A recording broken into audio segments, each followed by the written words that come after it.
और इस बीच खालिस्तानी आतंकी हरदीप सिंह निज्जर के मुद्दे पर कनाडा से मची तनातनी के बीच भारत सरकार ने सभी नागरिकों के कनाडा यात्रा को लेकर एक एडवाइजरी जारी कर दी है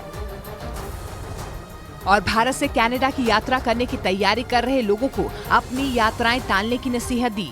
ऐसा इसलिए क्योंकि एक दिन पहले कनाडा की सरकार ने भारत पर खालिस्तानी आतंकी हरदीप सिंह निज्जर की हत्या में शामिल होने का आरोप लगाते हुए अपने नागरिकों को भारत न जाने की सलाह दी थी और फिर भारत ने इस पर पलटवार किया।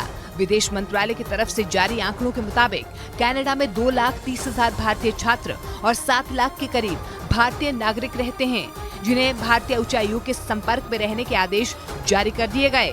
माना जा रहा है कि सरकार ने यह आदेश इसलिए जारी किया क्योंकि अगर दोनों देशों के बीच तनाव बढ़ा तो इससे कनाडा में मौजूद भारतीयों को वहां से निकालने में मदद मिलेगी। भारत की खुफिया एजेंसियों के सूत्रों ने खबर दी कि कनाडा में पनाह लिए खालिस्तान के समर्थक 25 सितंबर को भारत के खिलाफ खतरनाक हिंसा को अंजाम देने की तैयारी में, और ये तैयारी पाकिस्तान की खुफिया एजेंसी ISI के साथ मिलकर चल रही है।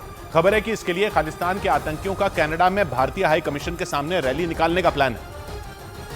लेकिन रैली तो बस एक बहाना है। असल में खालिस्तान के समर्थक रैली के नाम पर अपने भारत विरोधी एजेंडे को हवा देने की फिराक में, वो विरोध प्रदर्शन की आड़ में रैली में दंगा फसाद कराने की प्लानिंग में है। खुफिया एजेंसियों के सूत्रों ने जानकारी दी कि कनाडा में एक्टिव 20 से ज्यादा खालिस्तानी संगठन 25 सितंबर को कनाडा की राजधानी ऑटवा में भारतीय हाई कमीशन के सामने रैली निकालने वाले हैं और इस रैली में भारतीय हाई कमीशन को दहलाने की साजिश है और वो साजिश पाकिस्तान की खुफिया एजेंसी ISI के साथ मिलकर रची गई। इसलिए कनाडा में मौजूद भारतीय राजनयिकों को सावधान रहने की सलाह दी गई।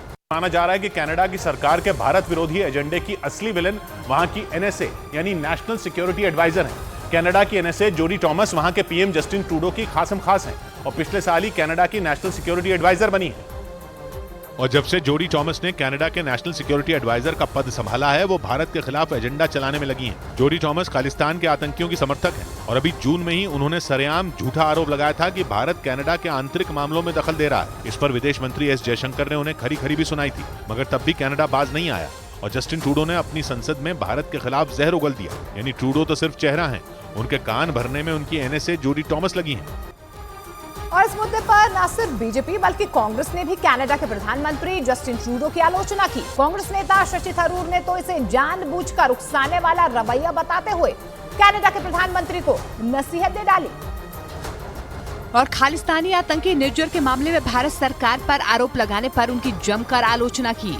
उन्होंने सलाह दी कि अगर जस्टिन ट्रूडो को इस मामले में कोई बातचीत करनी थी तो उन्हें भारत सरकार या फिर प्रधानमंत्री मोदी से इस पर खुद बात करनी चाहिए थी, लेकिन उन्होंने अपने देश की संसद में भारत पर झूठे आरोप लगाकर भारत से रिश्ते बिगाड़ लिए। I think it's unfortunate that Canada chose such a public route. If at all they have an issue, these matters should be discussed privately with a friendly government like India.